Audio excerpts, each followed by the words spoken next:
大家想買層40幾萬嘅，而且樓齡又想要新啲嘅咧，呢一期咧，阿 Mikey 帶大家睇我哋怡安豪騰呢個單位啦，喺我哋東莞樟木頭嘅呢個中心區嘅位置啦。嗱，大家睇下呢個位置，我哋喺我哋嘅樟木頭中心區嘅位啦。我哋呢個樓層咧就比較高啦，11樓，睇住過晒我哋下邊嗰啲街道嘅屋頂啦。咁我哋落到樓下咧就係我哋嘅成條商業街，樓下食嘢啊、飲茶食飯，通通都可以解決嘅。咁我哋頭先講嘅40幾萬就可以買到我哋08年左右嘅怡安豪騰呢個小區。我哋呢個單位咧75個平方，有大兩房嚟㗎，呢個單位真係唔錯㗎。咁我哋呢個單位咧，我哋呢個大廈咧呢2日換緊新 lift，真係唔錯。我哋入嚟睇下室內嘅一個布局啦，咁我哋室內咧肯定係會俾到大家想象唔一樣嘅呢個裝修啦，就比較普通啲啦。呢個就係佢嘅缺點啦。咁我哋呢個單位咧，業主放嘅價錢46萬，你就可以買到我哋咁大嘅單位啦。我哋入門處咧就喺呢個位啦。咁我哋呢度唔係牆體嚟嘅，係我哋一個鞋櫃嚟嘅。入門處喺呢個位置，咁入到嚟咧，右手邊呢度係個大廚房。咁我哋嘅呢個單位咧，一層2梯8伙，一個獨立式嘅廚房。我哋呢個業主咧做到就開放式噶啦。咁我哋入到嚟呢個位咧就係我哋嘅衛生間啦。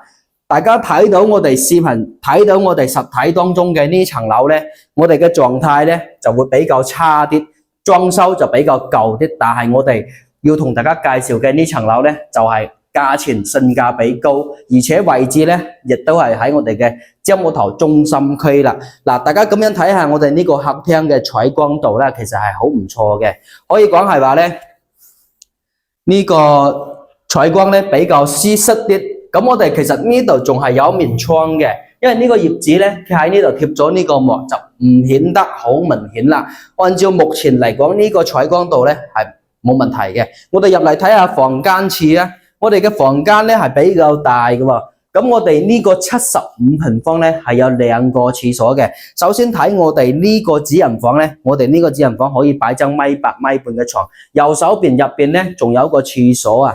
我哋呢個位置咧係我哋嘅套間廁所嚟嘅，可以睇到呢個空間都係比較闊落嘅。咁我哋呢間房咧，佢嘅一個布局設計咧，大家出嚟睇下呢個位置啦。業主訂造嘅一個陳舊式嘅衣櫃，咁我哋呢度都要剝咗佢啦。如果係話按照市價嚟講，當時高峰期咧，亦都單唔係話70幾萬就可以買到呢個位置嘅。睇睇我哋第2間客房啦，我哋呢間客房咧，其實嘅空間係唔話顯得細嘅喎。咁我哋呢度嘅地板咧唔係木地板，係仿木嘅瓷磚地板嚟嘅，咁顯得就比較暖色調啦。就係唯一嘅缺點咧，我哋呢個單位嘅裝修咧就冇咩裝修，比較舊少少啦。咁大家睇下呢個間隔同埋呢個屋檐，因為我哋呢個位置咧係比較方便嘅，喺我哋樟木頭中心區呢個位啊，所以講咧，大家可以過嚟到現場實地睇下我哋呢個單位啱唔啱。嗱，呢期咧，阿 Mikey 就同大家睇樓介紹到呢度啦，睇下大家有冇興趣，46萬就買到08年嘅小區，就可以買喺我哋樟木頭中心區嘅位啦。睇下大家有冇興趣啦，有興趣嘅可以喺留言區留言俾我，或者直接 call 我過嚟現場實地考察睇樓都得，冇問題嘅。咁呢期咧睇樓就睇到呢度啦，我哋下期繼續睇樓，多謝大家。